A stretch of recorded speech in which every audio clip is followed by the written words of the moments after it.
The rain battered the cracked windshield of the social worker's sedan as it pulled into the gravel driveway of a squat, beige house on the edge of town. Inside, 14-year-old Zaria Blake clutched a tattered duffel bag, her knuckles pale against the worn canvas. Her dark curls clung to her tear-streaked face, and her hazel eyes stared blankly at the house ahead, a place she'd never called home. Her parents were gone, consumed by a fire that had devoured their tiny apartment 3 weeks ago. The flames had taken everything: her sketchbooks, her mother's laugh, her father's bedtime stories. Now, the system had dumped her here, with an uncle and aunt she barely knew. The social worker, a tired woman named Ms. Harrow with a clipboard and a forced smile, turned to her. "Zaria, this is your Uncle Victor and Aunt Lorna's place. They've agreed to take you in. You'll be okay here." Zaria's throat tightened. Agreed. The word felt like a transaction, not a welcome. She nodded silently, her voice buried under layers of grief. Ms. Harrow knocked on the door.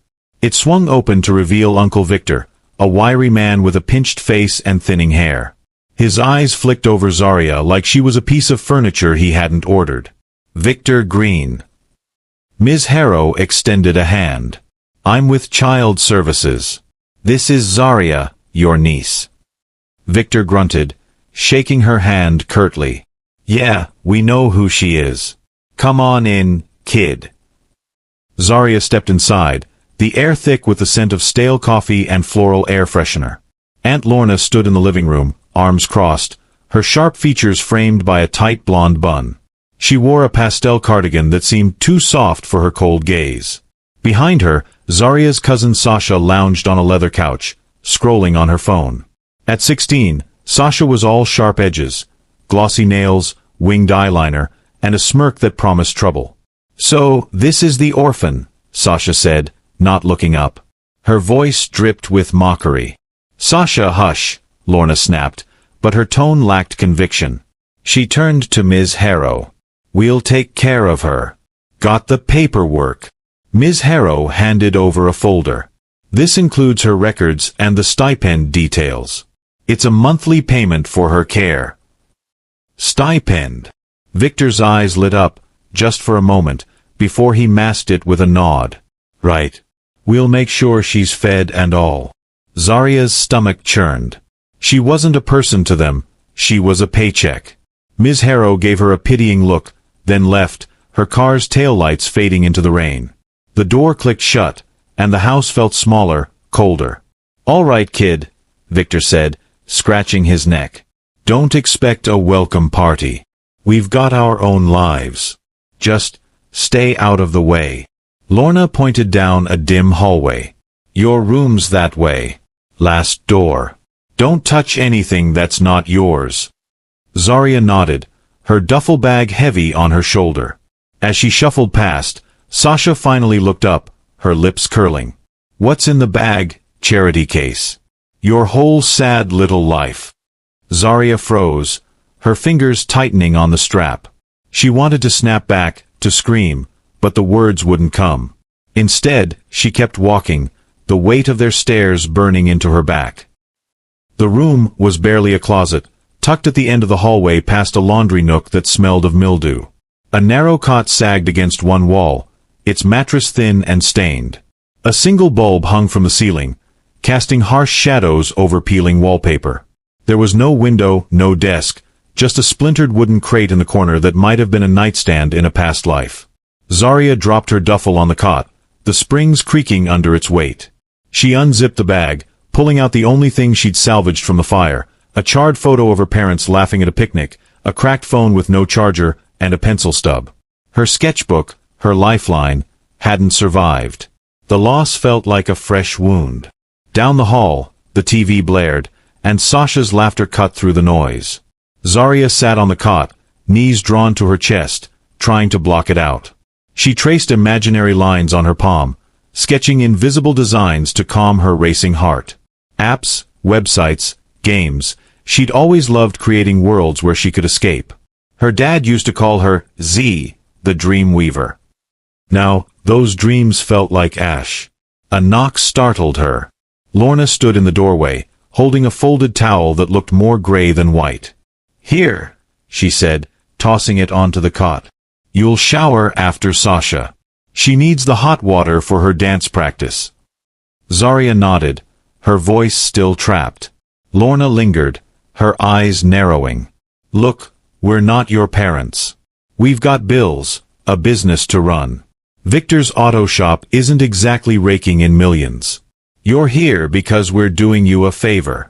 Understand? Yes, ma'am, Zaria whispered, barely audible. Lorna's lips pursed. And don't go crying to anyone about how tough you have it. We're giving you a roof. That's more than most would. She left, her heels clicking down the hall. Zaria clutched the towel, its rough fabric scratching her skin. A favor. That's what she was, a burden they'd tolerate for the stipend check. That night, she lay awake, the cot springs digging into her back. Sasha's music thumped through the walls, a relentless reminder of her place in this house. Zaria closed her eyes, picturing a world where she wasn't invisible. A world she'd build herself.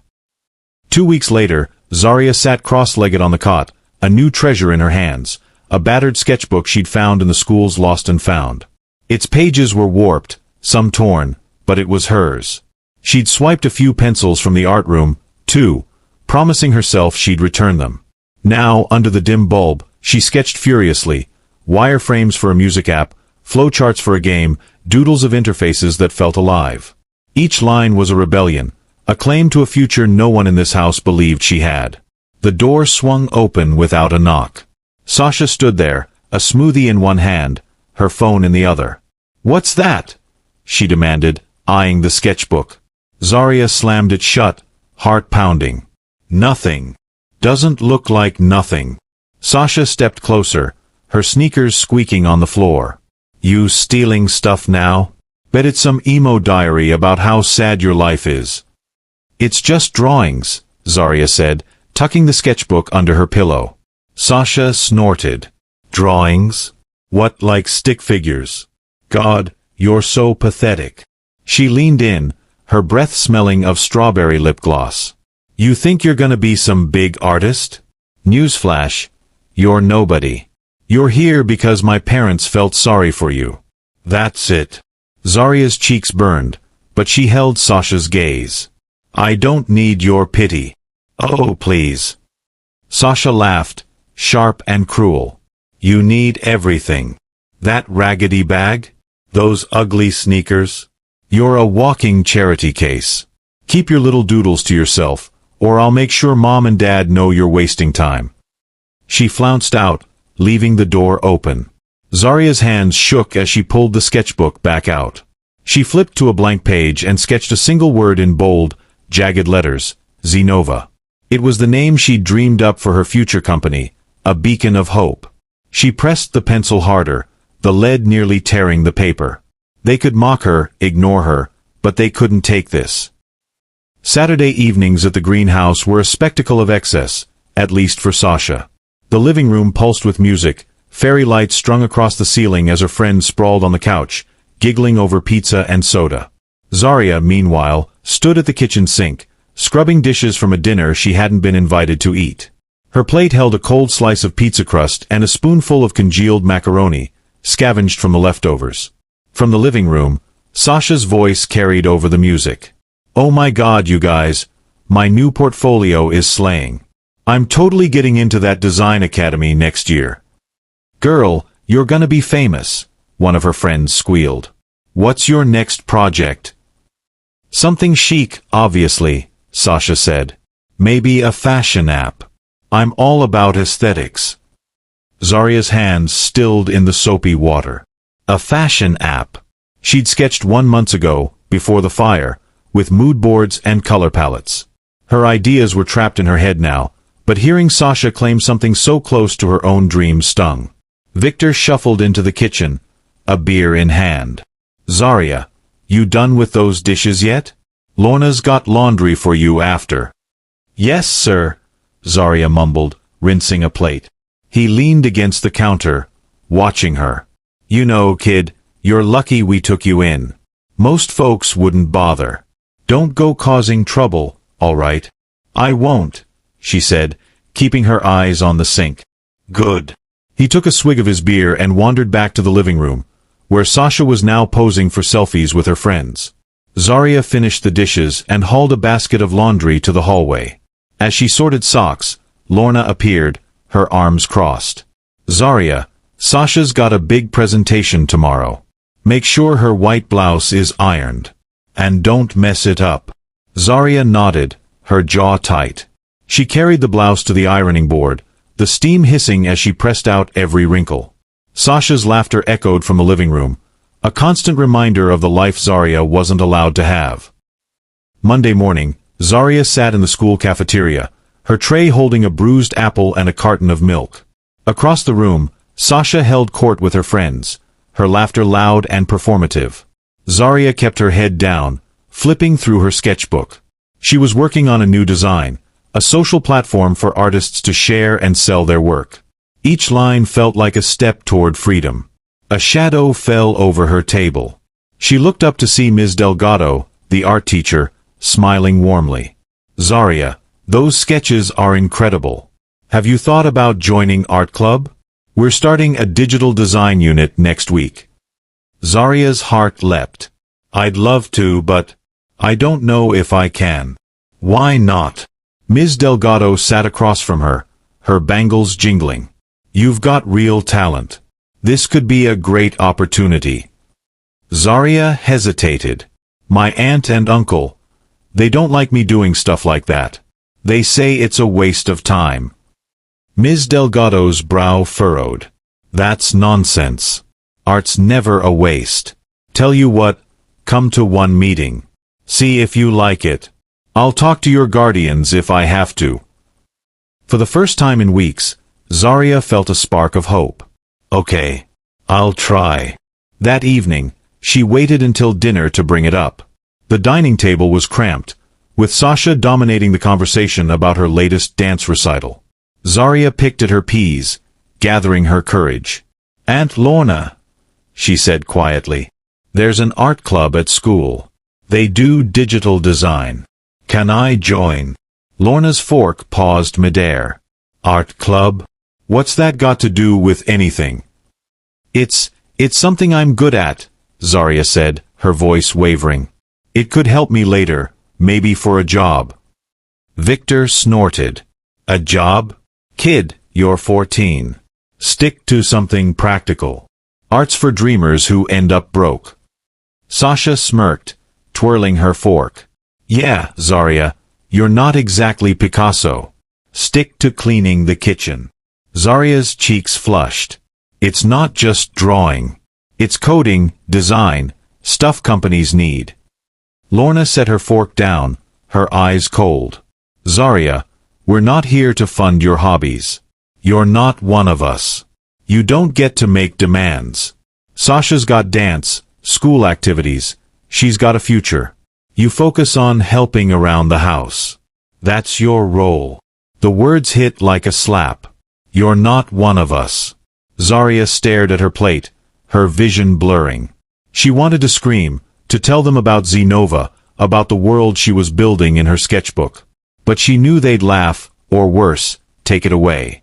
"Fine," she whispered, pushing her chair back. She fled to her room, the sketchbook her only solace. As she sketched, her pencil moved faster, angrier. They could lock her in this house, starve her dreams, but they couldn't stop her. Not forever. The school courtyard buzzed with students, their laughter mingling with the hum of cicadas in the late spring heat. Zaria sat alone on a concrete bench, her sketchbook open on her lap, pencil dancing across the page. She was designing a mock-up for an app, a platform where artists could collaborate in real time, like a digital studio. Each line was a quiet act of defiance against the green household, where her dreams were dismissed as childish fantasies. A shadow fell over her page. She looked up, startled, to see Nate Amari, a lanky classmate with a mop of dark curls and a shy grin. He carried a battered laptop under one arm, its stickers proclaiming his love for coding and retro sci-fi. "Yo, Zaria, that's dope," he said, nodding at her sketch. "Is that, like, a UI design?" Zaria hesitated, her fingers tightening on the pencil. She wasn't used to anyone noticing her work, let alone praising it. Yeah, she said softly. It's just something I'm messing with. Messing with. Nate plopped down beside her, uninvited but not unwelcome. That's pro-level stuff. You ever think about coding it? Making it real? Zaria's cheeks warmed. I don't know how to code. Not really. I just draw what I see in my head. Nate's eyes lit up. That's half the battle. I code. Well, I'm learning, anyway. Been messing with Python and JavaScript. We could team up, you know. You design, I build. Like a superhero duo. Zaria blinked, caught off guard by his enthusiasm. Why would you want to work with me? You don't even know me. Nate shrugged, his grin widening. I know you're always in the library with that sketchbook, and you've got this vibe. Like you're building something big, even if no one else sees it. Plus, I'm kinda tired of coding dumb games for my cousin. I want a real project. For the first time in months, Zaria felt a spark of connection. She glanced at her sketch, then back at Nate. Okay, she said, her voice steadier. But it's gotta stay between us. My aunt and uncle, they wouldn't get it. Secret mission? I'm in. Nate mimed zipping his lips. What's the app called? Zenova, she said, the word feeling like a promise. It's for artists. A place where they can create together, share ideas, maybe even sell their work. Nate whistled. That's huge. All right, Zenova it is. Let's meet at the library after school tomorrow. I'll bring my laptop, you bring the sketches. Deal. Deal, Zaria said, a small smile breaking through her guarded expression. As Nate jogged off to class, she felt lighter, like the world had just cracked open a tiny window of possibility. The greenhouse was a pressure cooker, and that Friday night, it boiled over. Zaria sat on her cot, her sketchbook hidden under the mattress, her cracked phone buzzing with a text from Nate. Check this out, basic code for Zenova's login page. Thoughts? She smiled, typing a reply, when the door flew open. Sasha stood there, her face twisted with fury, clutching Zaria's old tablet, the one she'd saved from the fire, now loaded with her app designs. What the hell is this? Sasha demanded, waving the device. You think you're some tech genius now? Zaria's heart plummeted. She'd left the tablet charging in the laundry nook, thinking it was safe. Give it back, she said, standing. It's mine. Yours. Sasha laughed, sharp and venomous. You don't own anything, charity case. Let's see what's so special. She swiped through the tablet, her eyes narrowing at the Zenova mock-ups. Oh please. An app. You. This is pathetic. Stop it. Zaria lunged for the tablet, but Sasha yanked it away, shoving her back. Zaria stumbled, her shoulder hitting the wall. You're such a loser, Sasha spat. Acting like you're gonna be somebody. You're nothing. You'll always be nothing. The words cut deeper than the shove. Zaria's vision blurred with tears, but anger surged through her. At least I'm not a bully who's only good at tearing people down, she shot back, her voice shaking but clear. Sasha's face darkened. What did you say? She stepped closer, towering over Zaria. Before Zaria could react, Sasha slapped her, the sting blooming across her cheek.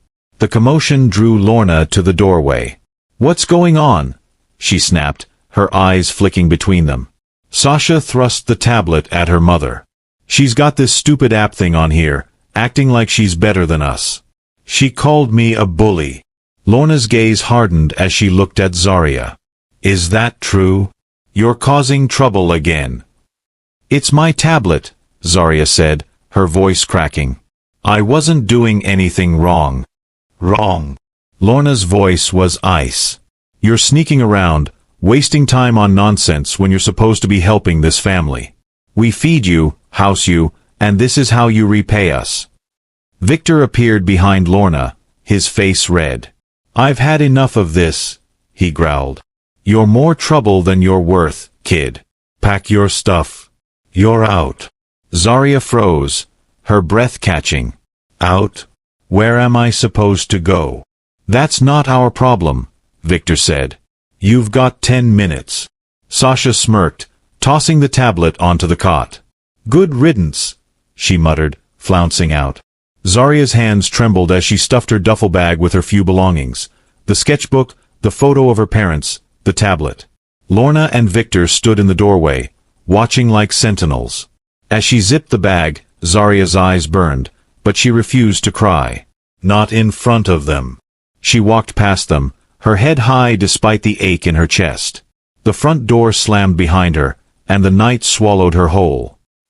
The city streets were a maze of neon and shadow, the air heavy with exhaust and the distant wail of sirens.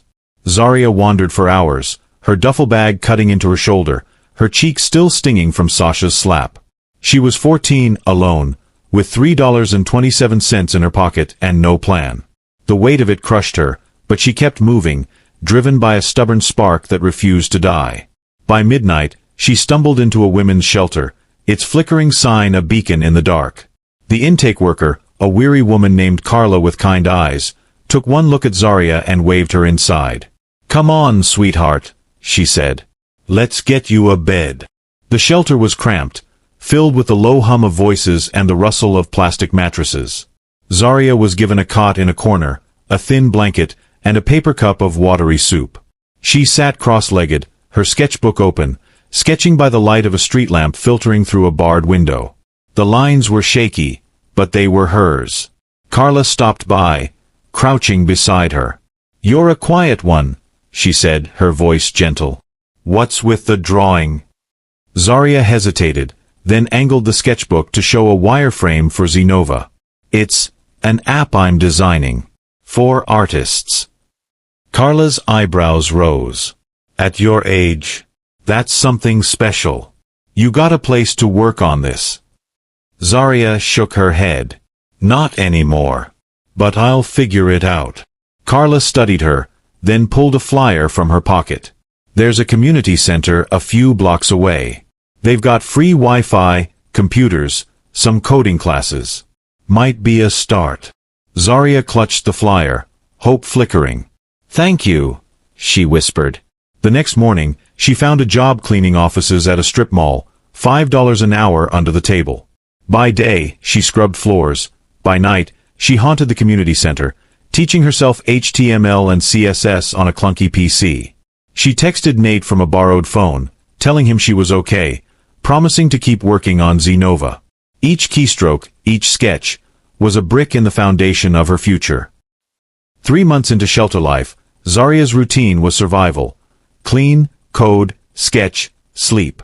Her hands were chapped from bleach, her eyes bloodshot from late nights, but Zenova was taking shape, a prototype with a sleek interface and basic functionality. She and Nate met weekly at the community center, their partnership a lifeline. One evening, as Zaria debugged a login page, an older woman approached, her silver hair pulled into a neat bun. She wore a tailored blazer and carried a leather satchel, her presence commanding yet warm. "That's an impressive design," she said, peering at Zaria's screen. "Mind if I take a look?" Zaria tensed, protective of her work. "Who are you?" The woman smiled. "Madame Osei, retired professor. I teach coding workshops here sometimes. You've got a good eye for UX. What's the project?" Zaria relaxed slightly, sensing no threat. "It's called Zenova. It's for artists to collaborate and sell their work." Madame Osei's eyes gleamed. "Ambitious. Tell me more." Over the next hour, Zaria poured out her vision, her sketches spilling across the table. Madame Osei listened intently, asking sharp questions about scalability and user retention. When Zaria finished, the professor leaned back, her expression thoughtful. "You've got something real here," she said. "But you need resources. Mentorship, equipment, maybe funding. I can help with the first two." Zaria's breath caught. "Why would you help me?" "Because I see potential," Madame Osei said simply. "And I've been where you are, underestimated, overlooked. Come to my workshop tomorrow. Bring your friend, too."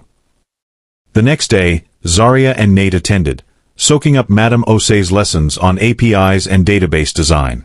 Afterward, she invited them to her small apartment, a cozy space filled with books and African art. "You're both welcome here," she said, setting out tea. "This is a place to work, to grow. No judgment." Zaria's eyes stung. "Thank you," she said, her voice thick. I don't know how to repay you." Madame Osei waved a hand. "Repay me by building Zenova. That's enough."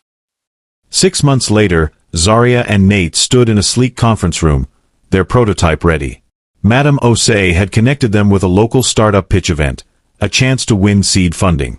Zaria, now 15, wore a borrowed blazer, her curls pulled back, her nerves electric. Nate fiddled with his tie, muttering about server crashes. Their audience was a panel of investors, 3 men in suits, their expressions skeptical. Zaria cleared her throat, projecting confidence she didn't feel. "Good afternoon. I'm Zaria Blake, and this is Nate Amari. We're pitching Zenova, a platform that empowers artists to collaborate and monetize their work." She clicked through slides, showcasing the prototype's clean interface and unique features. Nate demoed the code, his voice steady despite his nerves. They were a team, seamless and passionate. When they finished, silence hung heavy. Then the lead investor, a man with a slick haircut, chuckled. "This is cute," he said.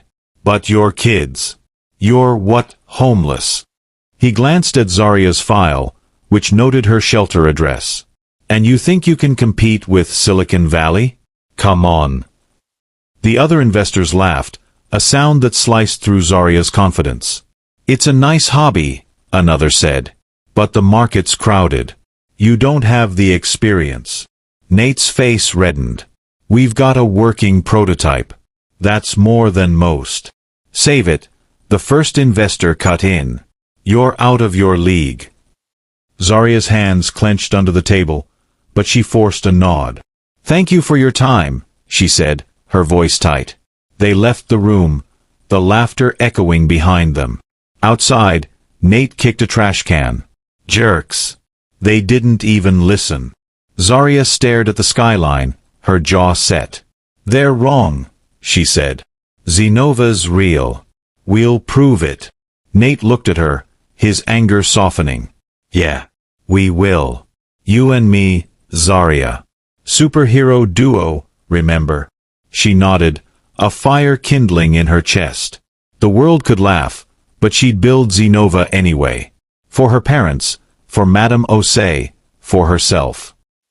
The community center's fluorescent lights buzzed overhead as Zaria hunched over a borrowed laptop, her fingers trembling on the keyboard. The sting of the investors' laughter from the pitch event still lingered, but she and Nate had pushed forward, refining Zenova's prototype with Madame Osei's guidance. Tonight, they were finalizing a new feature, a real-time collaboration tool for artists, when Madame Osei's friend, Mr. Kessler, a former tech consultant, had promised to review their work. Zaria glanced at Nate, who was debugging code across the table, his brow furrowed. "You think Kessler's legit?" she asked, her voice low. "He said he knows people who could fund us." Nate shrugged, not looking up. "Madame Osei trusts him. That's enough for me. Plus, we need someone to take us seriously." The door creaked open, and Mr. Kessler entered, a stout man with wire-rimmed glasses and a slick smile.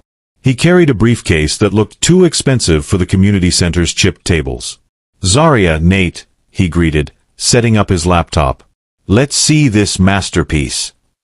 Zaria's heart raced as she presented their updated prototype, her voice steady despite her nerves.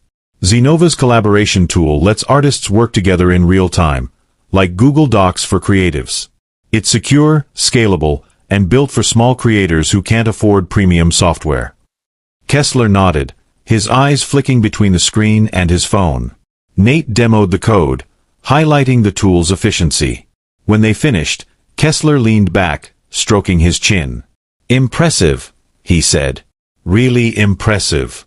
I know a few investors who'd eat this up. But I'll need a copy of your prototype to share with them. Source code, designs, everything." Zaria hesitated, a knot forming in her stomach. "The whole prototype?" Can't you just show them a demo? Kessler's smile tightened. My contacts need to see the nuts and bolts. It's standard. You trust Madame Osei, don't you? She vouched for me. Nate glanced at Zaria, his expression uncertain. She swallowed her unease, nodding. Okay. We'll send you the files. That night, they emailed Kessler the prototype. 2 weeks later, he was gone. Phone disconnected, email bouncing back, his office space in the community center empty. Zaria and Nate sat in Madame Osei's apartment, the air heavy with disbelief. Madame Osei paced, her face etched with guilt. I'm so sorry, she said, her voice trembling. I thought he was reliable. I never imagined he'd steal your work. Zaria stared at the floor, her hands clenched. He's probably selling it right now, she whispered. Everything we built, gone. Nate slammed his fist on the table, rattling the teacups. We should have known. Why'd we trust some guy in a fancy suit? We're idiots. Stop it, Zaria snapped, her voice sharper than she intended. Blaming ourselves won't fix this. We start over. Start over. Nate's eyes blazed. Zaria, we spent a year on that prototype. I'm working 2 jobs, you're barely sleeping. How do we just start over? Zaria's throat tightened, tears threatening to spill. Because we have to. Zenova's mine. Ours. I'm not letting some thief take my dream. Madame Osei placed a hand on Zaria's shoulder. She's right, Nate. You're stronger than this. Both of you. Build something better. I'll help, and this time, we'll protect it. Nate's shoulders slumped, but he nodded. Zaria met his gaze, a silent pact forming. They'd been knocked down, but they weren't out. 6 months later, Zaria stood in front of a cracked mirror in Madame Osei's spare room, barely recognizing herself. Her curls were tamed into a sleek ponytail, her thrift store clothes replaced with a sharp blazer and jeans that fit. At 16, she'd grown taller, her eyes sharper, her presence quieter but fiercer. The betrayal had hardened her resolve, and she'd spent every waking hour rebuilding Zenova, this time, smarter. She and Nate had started from scratch, coding a leaner, more innovative platform. They'd added an AI-driven feature that suggested design tweaks based on user preferences, a tool no competitor offered. To protect their work, they'd encrypted everything, storing backups on secure drives Madame Osei had bought them. Zaria had also rebranded herself, adopting the name Z. Blake for public appearances. It was a shield, a way to distance herself from the scared girl the Greens had thrown out. In Madame Osei's living room, Zaria and Nate prepared for a new pitch, this time to a local tech incubator known for backing young entrepreneurs. Madame Osei adjusted Zaria's collar, her eyes warm. You look like a CEO, she said. You ready to own that room? Zaria exhaled, nerves buzzing. What if they laugh again?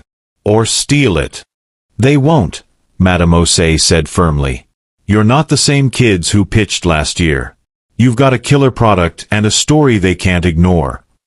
Nate grinned, his laptop open. Plus, our AI's a beast. They'll be begging to invest. Zaria smiled, her confidence growing. Let's do this. The incubator's office was a glass-walled space filled with hip furniture and the hum of ambition. The panel, 2 women and a man, all in their 30s, listened intently as Zaria pitched. Her voice was clear, commanding, weaving her personal story into the product's mission. Zenova isn't just an app, she said, clicking to a slide of their sleek interface. It's a lifeline for creators like me, people who've been told their dreams don't matter. I started sketching this at 14, after I lost everything. Now, it's ready to change how artists work. Nate demoed the AI feature, earning nods from the panel. When they finished, the lead judge, a woman named Priya, leaned forward. Your story's compelling, Z, but the market's tough. What makes Zenova stand out? Zaria didn't flinch. Our AI adapts to each user, making it accessible for beginners and powerful for pros. Plus, we're creators ourselves. We know what artists need because we've lived it. Priya smiled. That's what I wanted to hear. We're in $50,000 to start, and a spot in our accelerator. Zaria's heart soared, but she kept her composure. Thank you. We won't let you down. As they left, Nate punched the air. We did it, Zaria. Zenova's alive. She grinned, the weight of the past year lifting. Yeah. And this is just the beginning. Zenova launched quietly, a soft release to test the waters. Zaria and Nate uploaded it to app stores, targeting small creator communities on X and art forums. Within days, it exploded. A viral thread on X from a digital artist named it Sketchvibe praised Zenova's AI tool. This app's a game changer. Built for artists, by artists. Try it. The post racked up thousands of reposts, driving downloads to 10,000 in a week. Zaria sat in the community center, refreshing their analytics dashboard, her eyes wide. Nate, we're at 15,000 users, she said, her voice shaking with disbelief. 15,000. Nate hooped, spinning in his chair. Told you the AI was a beast. Check X. People are losing their minds. Zaria scrolled through posts, her chest swelling. Artists shared screenshots of their Zenova projects, praising its intuitive design. A small gallery in Chicago even used it to host a virtual exhibit, crediting Zenova in a local news article. Funding offers poured in, $200,000 from a VC firm, $100,000 from a crowdfunding campaign. Zaria and Nate hired a skeleton crew, including a marketing intern who pushed their story, Teen Orphans Build App to Empower Creators. Madame Osei hosted a celebration dinner, her apartment fragrant with jollof rice and plantains. She raised a glass of juice, her eyes misty. To Zaria and Nate, she said, you turned pain into power. I'm so proud. Zaria clinked her glass, her voice soft. We couldn't have done it without you. You believed in us when no one else did. Nate grinned, his mouth full. Yeah, and now we're famous. Well, kinda. Madame Osei laughed.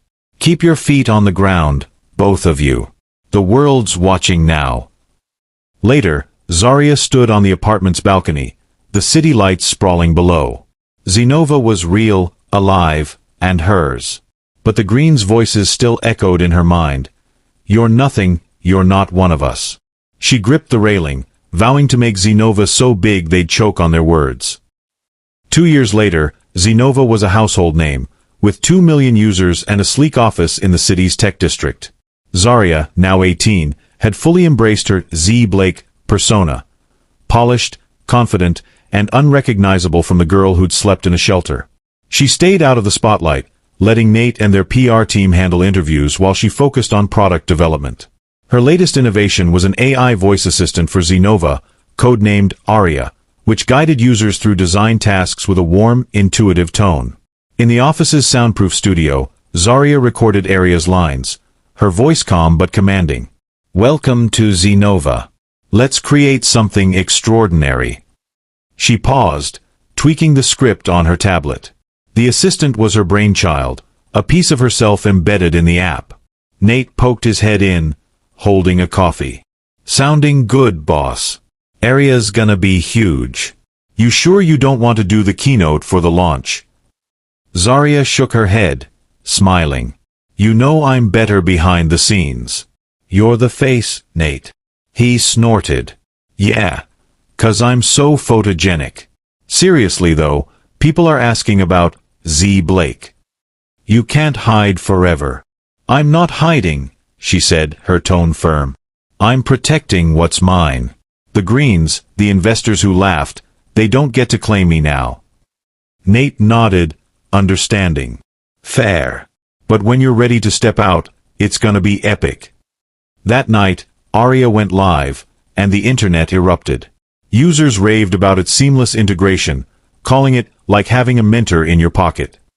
A tech blog dubbed Zenova the artist's best friend, and Aria trended on X for days. Zaria watched from her office, a quiet pride swelling. She'd built this, piece by piece, from a sketchbook in a shelter. Sasha Green's life had unraveled. At 20, She'd flunked out of her design program, her portfolio a mess of half-finished projects. Her parents' auto shop was bleeding money, and her influencer gigs had dried up. Desperate, she applied to every creative firm in the city, including a mysterious new player, Zenova Inc. In a coffee shop, Sasha sat with her friend Kayla, scrolling through job listings on her phone. Her nails, once glossy, were chipped, her eyeliner smudged. "I'm so over this," she groaned. "Every firm wants innovative portfolios. Like, what does that even mean?" Kayla sipped her latte, unimpressed. "Maybe if you actually finished something, you'd get hired. You're always talking about how you're better than everyone." Sasha rolled her eyes. "I am better. You remember that loser Zaria? She used to scribble in her little notebook, thinking she was gonna be somebody. Bet she's homeless now, and I'm still here, applying to top firms." Kayla raised an eyebrow. "Didn't you say she got kicked out? Kinda harsh, Sasha." "Whatever," Sasha snapped. "She was a nobody. Anyway, I've got an interview with Zenova tomorrow. Their app's blowing up. If I nail this, I'm set." Kayla smirked. "Good luck. Their CEO's some mystery genius. Hope you don't choke." Sasha tossed her hair, masking her nerves. "I don't choke. I'm Sasha Green. They'll love me." Across town, Zaria sat in her office, reviewing applications.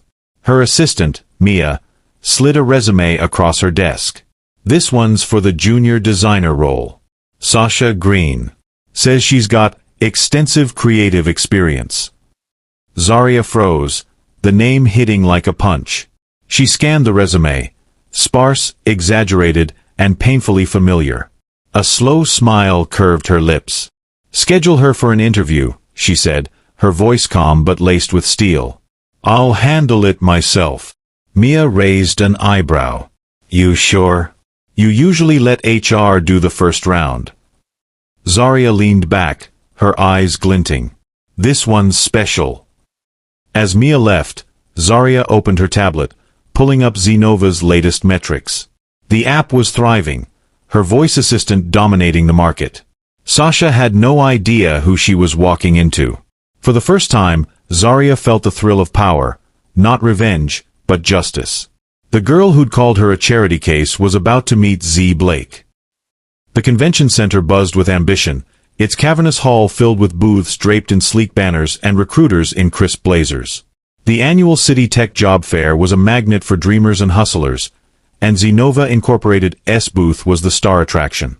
A massive LED screen looped demos of their AI-driven platform, drawing crowds like moths to a flame. At the center of it all stood Zaria Blake, now Z. Blake, 18, poised and unrecognizable. Her tailored black suit hugged her frame, her curls swept into an elegant updo, her hazel eyes sharp behind sleek glasses. She was a tech titan in the making, her presence commanding yet understated. Zaria scanned the crowd, her tablet buzzing with interview schedules. Her team had received thousands of applications, but one name burned in her mind: Sasha Green. And as fate would have it, Uncle Victor and Aunt Lorna had submitted resumes too, their auto shop now bankrupt. Zaria's lips curved into a faint smile. They were here, somewhere in this sea of hopefuls, chasing a lifeline from the empire she'd built. Nate, now her CTO, sidled up, adjusting his tie. "Place is packed," he said, grinning. "You sure you want to handle the Green interviews solo? Could get messy." Zaria's gaze didn't waver. "I've waited years for this, Nate. I want them to see what I've become, even if they don't know it's me." He chuckled, shaking his head. "Cold-blooded. I like it. Just don't go full supervillain, okay?" She smirked. "No promises." Across the hall, Sasha strutted through the crowd, her resume clutched tightly. Her outfit, a tight red dress and heels, was more club than corporate, but she carried herself with the same arrogance Zaria remembered. Behind her, Victor and Lorna trailed, their faces drawn. Victor's cheap suit hung loosely, his hair grayer than Zaria recalled. Lorna's lipstick was too bright, her smile forced as she scanned the booths. "Zenova's the big fish," Victor muttered, eyeing their banner. If we land jobs here, we're set. Their benefits package is insane. Lorna nodded, her voice low. Sasha's got a shot at the design role. Us? Maybe admin or operations. Beggars can't be choosers. Sasha rolled her eyes. Relax, Mom. I'm getting that design job. Their app's hot, but their branding could use my touch. I'm basically doing them a favor. Victor snorted. Don't screw this up, Sasha. We need this. Sasha tossed her hair, undeterred. I don't screw up, Dad. Watch me charm their CEO. Zaria, stationed at the booth, caught sight of them approaching. Her pulse quickened, but her expression remained serene. She handed her tablet to an assistant and stepped forward, her voice smooth. Welcome to Zenova. Resumes, please. Sasha thrust hers forward, flashing a practiced smile. Sasha Green, junior designer candidate. You're lucky to have me. Zaria took the resume, her eyes flicking over it with calculated disinterest. We'll see about that. And you too. She turned to Victor and Lorna, her tone neutral. Victor cleared his throat, handing over their resumes. Victor and Lorna Green. Operations, admin, whatever you've got. Lorna forced a smile.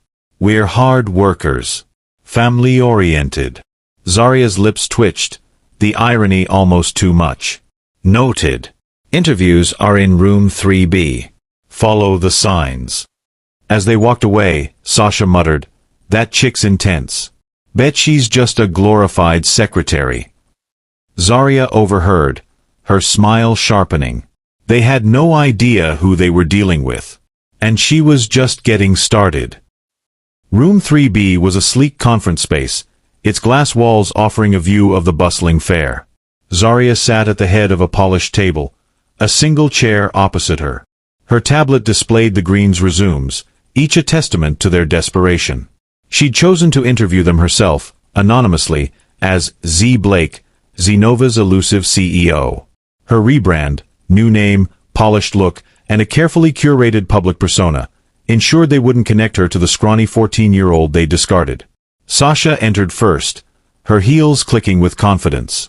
She slid into the chair, crossing her legs and flashing a smile. So, you're the big boss? Nice setup. Zenova's killing it.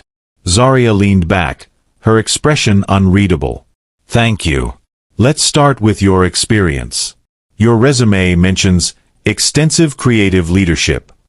Care to elaborate? Sasha tossed her hair, unfazed. Oh, totally.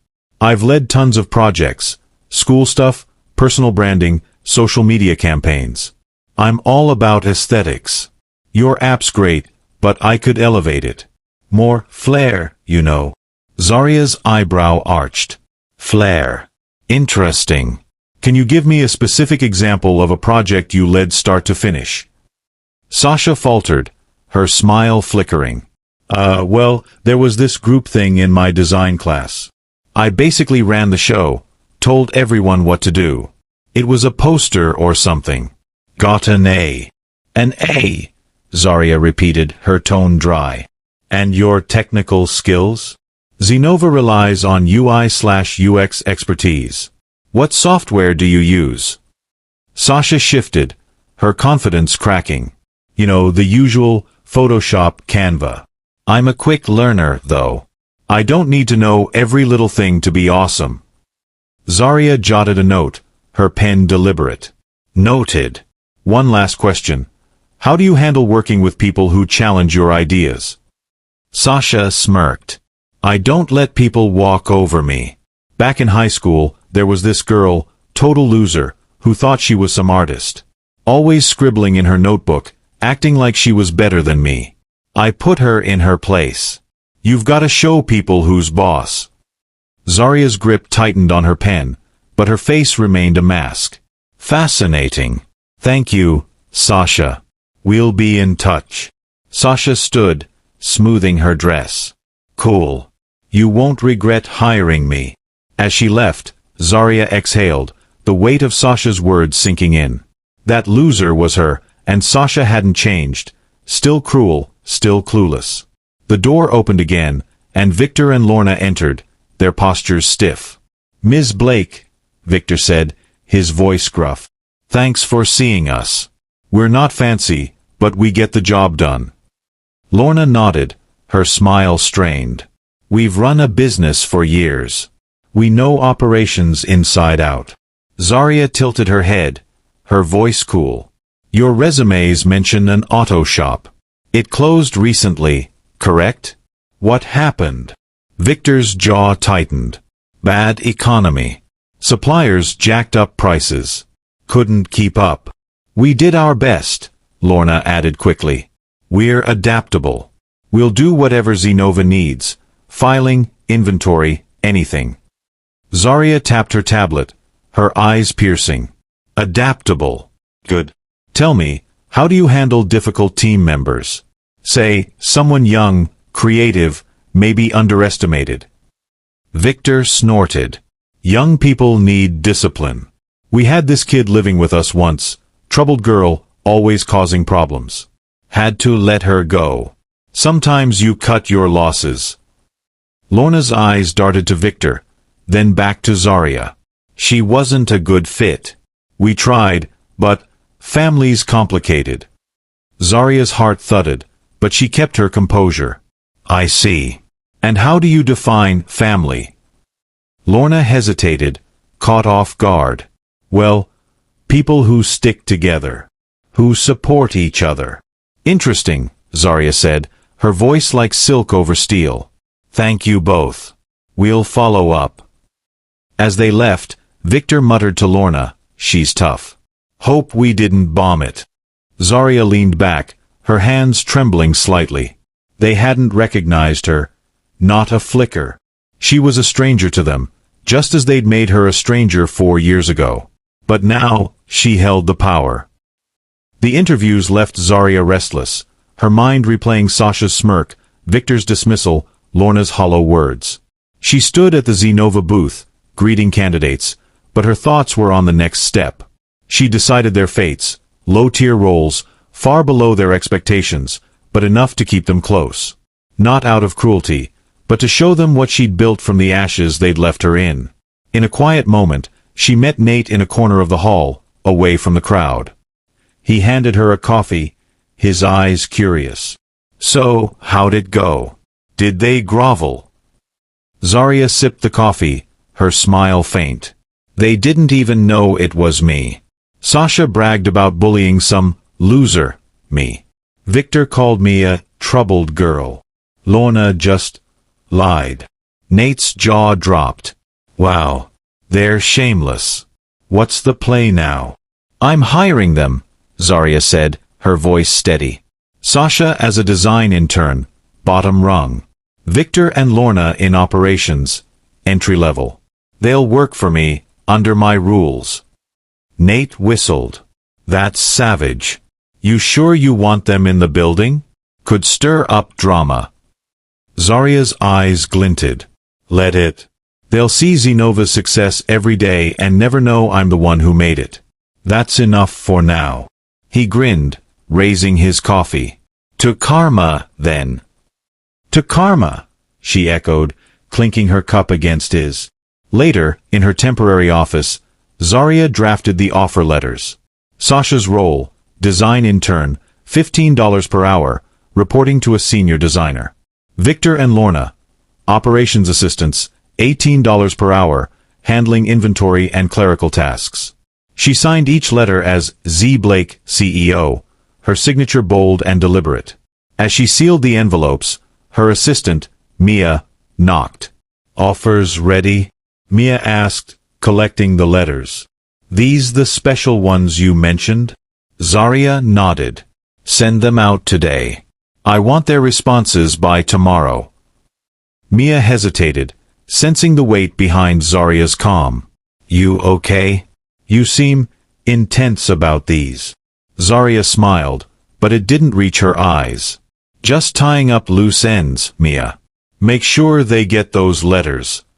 As Mia left, Zaria stood at the window, the city skyline sprawling below.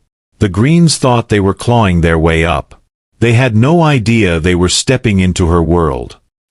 The next day, the Greens' acceptance emails arrived, each dripping with forced gratitude. Sasha's read, "Thrilled to join Zenova. Ready to bring my creative vision to the team." Victor and Lorna's was joint, "Honored to work for such an innovative company. We won't let you down." Zaria read them in her office, her expression unreadable. They'd taken the bait, oblivious to the irony. She called a brief meeting with her HR team to finalize onboarding. Sitting at the head of the table, she projected calm authority. "The new hires, Sasha, Victor, and Lorna Green, start next week," she said. "They're entry level. Keep an eye on them, but don't treat them differently." Her HR manager, Javier, raised an eyebrow. "Got it, Z. But why handle these personally? We've got dozens of new hires." Zaria's lips curved slightly. "Let's just say they're a test case. I want to see how they adapt to Zenova's culture." Javier nodded, sensing there was more but not pressing. "All right. We'll set them up with training. Anything else?" "Make sure their workstations are near the main design floor," Zaria said. "I want them to see the heart of the company." After the meeting, Zaria walked the design floor, where her team buzzed with energy, tweaking Zenova's latest update. A massive digital mural adorned one wall, a stylized portrait of a young artist sketching, inspired by Zaria's own teenage self. She paused before it, her reflection blending with the image. The Greens would pass this mural every day, never knowing it was her. Nate joined her, hands in his pockets. "You're scary good at this, you know," he said. "They're gonna flip when they find out who you are." Zaria's gaze stayed on the mural. "They won't. Not yet. Let them work, let them see what I've built. The truth will hit harder that way." He studied her, his grin softening. "You've come a long way from that kid in the courtyard, Zaria. I'm proud of you." She met his eyes, a rare warmth breaking through. "Couldn't have done it without you, Nate. Superhero duo, right?" "Always," he said, bumping her shoulder. As they walked away, Zaria's phone buzzed with a notification. Zenova's valuation had hit $500 million. She pocketed the phone, her stride confident. The Greens were in her orbit now, their fates tied to her signature. And she was just getting started. The Zenova office hummed with energy, its open-plan design floor a hive of creativity. Designers hunched over tablets, coders tapped at keyboards, and the digital mural of a young artist, Zaria's silent tribute to her past, loomed over it all. 2 weeks into their new roles, the Greens were settling in, oblivious to the truth. Sasha, a design intern, struggled with basic tasks, her arrogance clashing with her senior designer's feedback. Victor and Lorna, operations assistants, shuffled boxes in the stockroom, their faces etched with resentment. Zaria, now 18 and fully embodying her Z. Blake persona, watched from her glass-walled office. Her tailored navy blazer and sleek glasses gave her an air of untouchable authority. She'd kept her distance, letting the Greens stew in their low-tier roles, but today, something shifted. Lorna had lingered by the mural during her break, her eyes narrowing as she studied the painted girl's familiar features. In the stockroom, Lorna sorted office supplies, her hands trembling. Victor, stacking printer paper, noticed her unease. "What's with you?" he grunted. "You've been jumpy all day." Lorna's voice was low, almost a whisper. "That mural. The girl in it. Doesn't she look like Zaria?" Victor snorted, wiping sweat from his brow. "Zaria? That kid's probably on the streets somewhere. Why re you thinking about her now?" "I don't know," Lorna said, her fingers twisting a roll of tape. "The eyes, the way she's holding that sketchbook. It's eerie. And this company, Zenova. Z. It's too close." Victor paused, his jaw tightening. "You're losing it. Z. Blake's some tech genius, not our charity case. Let it go, Lorna. We've got enough problems." Lorna shook her head, her voice rising. "What if it's her? What if she's here, watching us?" Sasha stormed in, interrupting, her arms crossed. Ugh, my boss is the worst. Keep saying my mock-ups are uninspired. Can you believe that? She caught Lorna's expression and frowned. Mom, what's wrong? You look like you saw a ghost. Lorna's eyes darted to the door, then back to Sasha. The mural. Go look at it. Tell me it doesn't remind you of Zaria. Sasha rolled her eyes. Zaria? That loser? Why are we even talking about her? She's nobody. But curiosity got the better of her, and she sauntered to the design floor, stopping before the mural. Her smirk faded as she studied it, a flicker of doubt crossing her face. Zaria, observing from her office, saw Sasha's reaction on a security feed. Her heart thudded, but her face remained calm. Lorna's suspicion was a crack in their ignorance, and Zaria wasn't ready for them to know. Not yet. She buzzed her assistant, Mia. Mia, have the operations team move some boxes to the annex. Keep them busy. Mia's voice crackled through the intercom. Got it, Z. You sure? They're already swamped. Positive, Zaria said, her tone firm. I need the floor clear this afternoon. As Lorna and Victor were ushered to the annex, Zaria leaned back, her fingers steepled. Lorna's breakdown was a sign.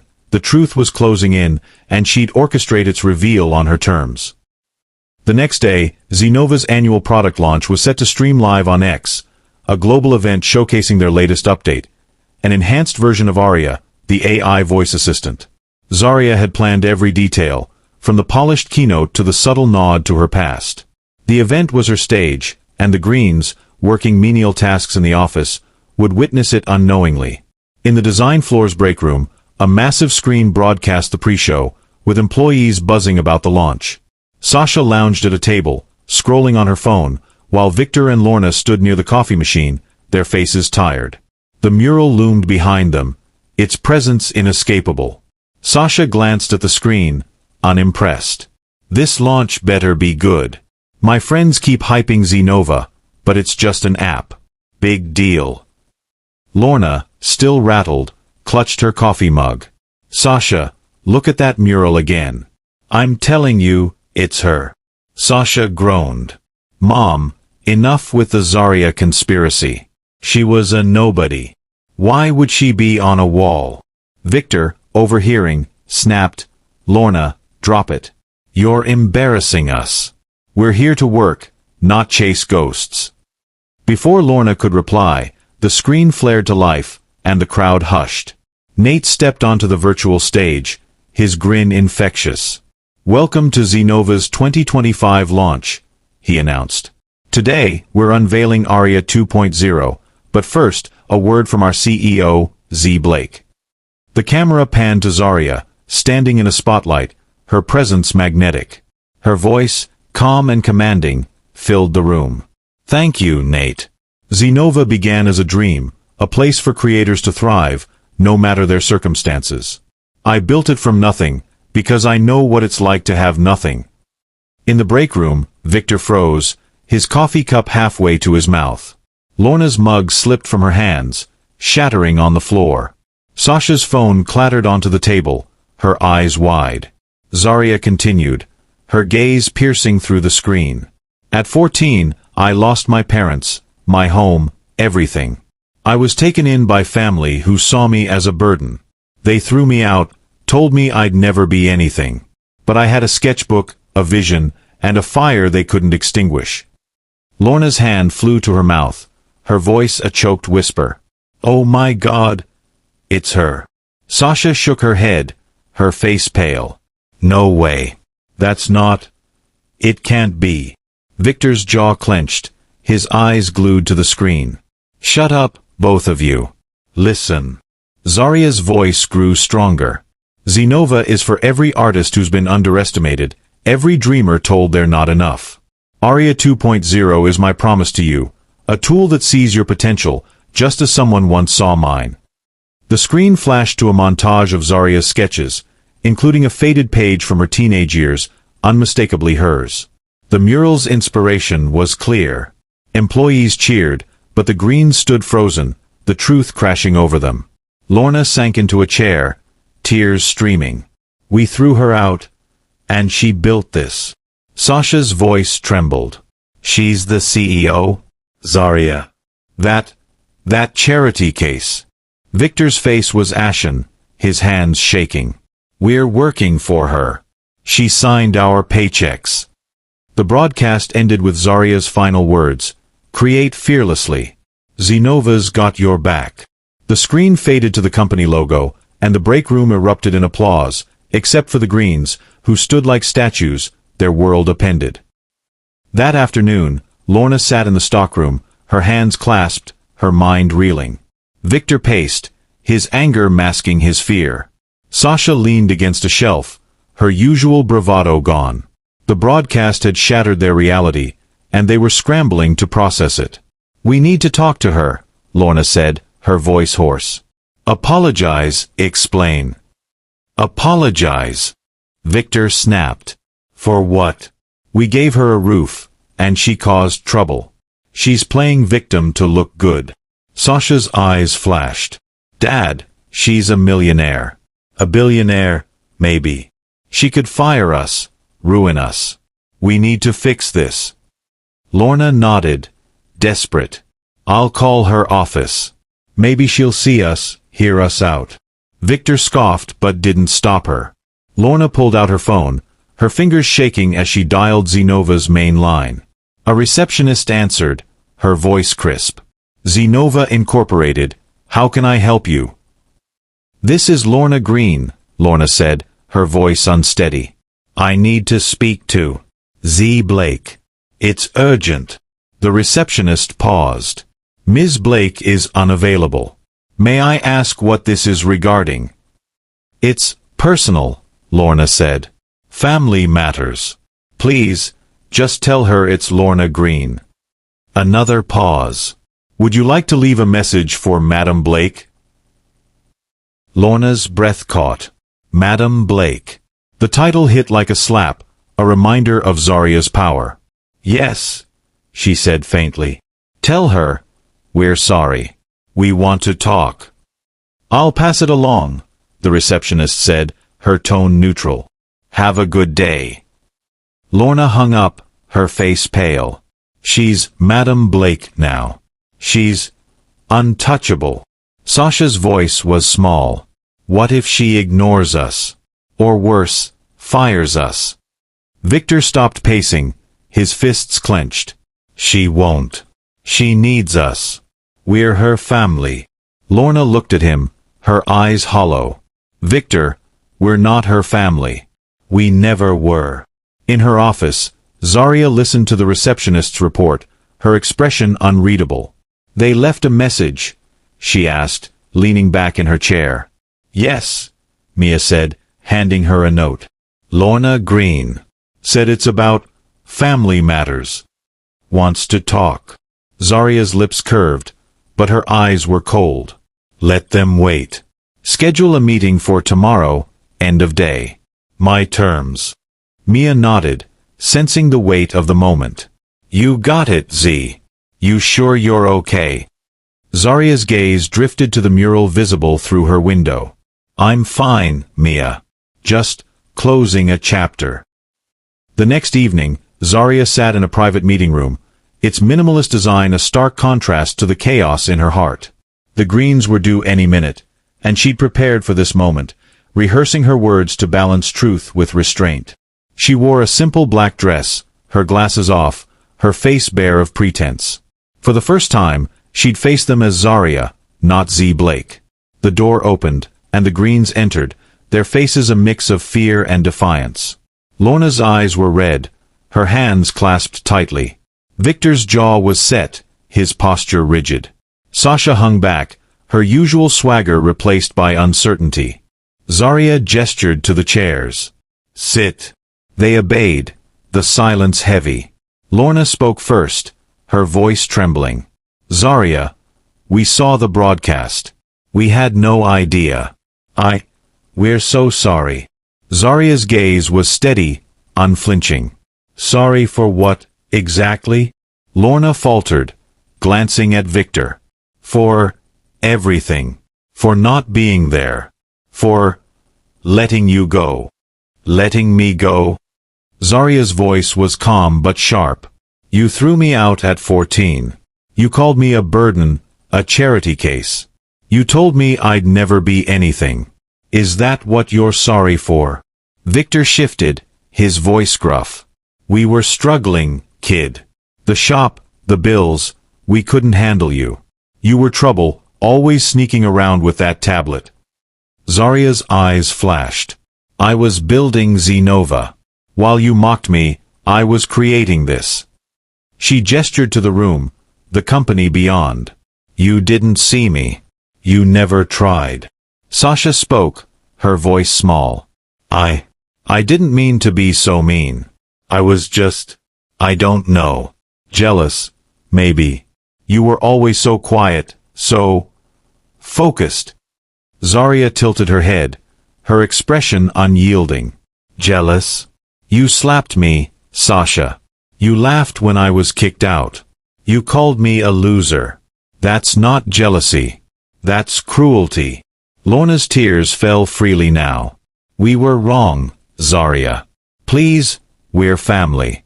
Can't we start over? Zaria leaned forward, her voice low. Family doesn't abandon you. Family doesn't make you feel like nothing. I turned pain into power, something you'll never own. You're here because I allowed it, not because you deserve it. Victor's face reddened. You think you're better than us now? We took you in when no one else would. Zaria stood, her presence towering. And I built an empire when no one believed in me. You're not my family. You're my employees. Remember that. She turned to the door, pausing. You keep your jobs. But don't expect forgiveness. I don't owe you that. As she walked out, Lorna's sob echoed behind her. Zaria's heart ached, but her resolve held. She'd spoken her truth, and it was enough. The next morning, X exploded with Zaria's story. A tech journalist, tipped off by an employee who'd overheard the Green's reaction, published a piece titled, Former Orphan Becomes Tech Mogul, Hires Her Own Bullies. It detailed Zaria's journey, her parents' death, her abandonment, her rise with Zenova, and the jaw-dropping twist of employing the Greens. The article went viral, racking up millions of views, with hashtags like hashtag ZenovaQueen and hashtag From Pain to Power trending globally. In the Zenova office, employees whispered in awe, their respect for Zaria deepening. Nate met her in the cafeteria, a grin splitting his face. You're a legend, Zaria. X is losing its mind. Check this.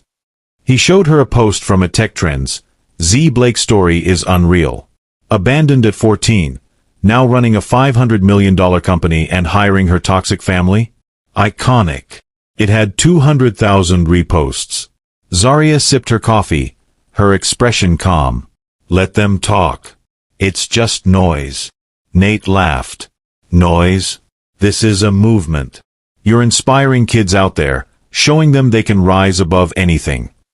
She met his gaze, a rare softness in her eyes. That's why I did it, Nate. Not for revenge. For them. Madame Osei called later, her voice warm. Zaria, I'm so proud. You've shown the world what resilience looks like. Your parents would be, too. Zaria's throat tightened. Thank you. I hope they'd be proud. They are, Madame Osei said firmly. Keep shining, my girl. The Greens, meanwhile, slunk through their shifts, the weight of the article crushing them. Employees shot them curious glances, and Sasha overheard a coworker whisper, That's them? The ones who kicked her out. She fled to the bathroom, her face burning. Zaria watched from afar, her heart steady. The world's applause was sweet, but her victory was in the work, the creators using Zenova, the dream she'd made possible. Months later, Zenova's valuation soared to $1 billion, and Zaria was named Forbes' youngest self-made billionaire. She walked the design floor, her presence a quiet force, her team buzzing with ideas for Aria 3.0. The Greens remained, their roles unchanged, their interactions with her limited to curt nods. They'd learned their place, and Zaria had no need to push further. One morning, she passed them in the hallway, Sasha carrying mock-ups, Victor and Lorna pushing a cart of supplies. Sasha's eyes dropped, her bravado long gone. Lorna's face was lined, her gaze averted. Victor muttered something under his breath, but Zaria didn't catch it. She didn't need to. She paused, turning slightly. "Keep up the good work," she said, her voice clear, professional. They nodded, their discomfort palpable, and she continued on, her heels clicking with purpose. In her office, Zaria stood by the window, the city sprawling below. Her reflection showed a woman forged by fire, resilient, powerful, whole. She thought of her parents, of Madame Osei, of Nate, of the girl who'd sketched Zenova in a shelter. That girl was still in her, but now she was more.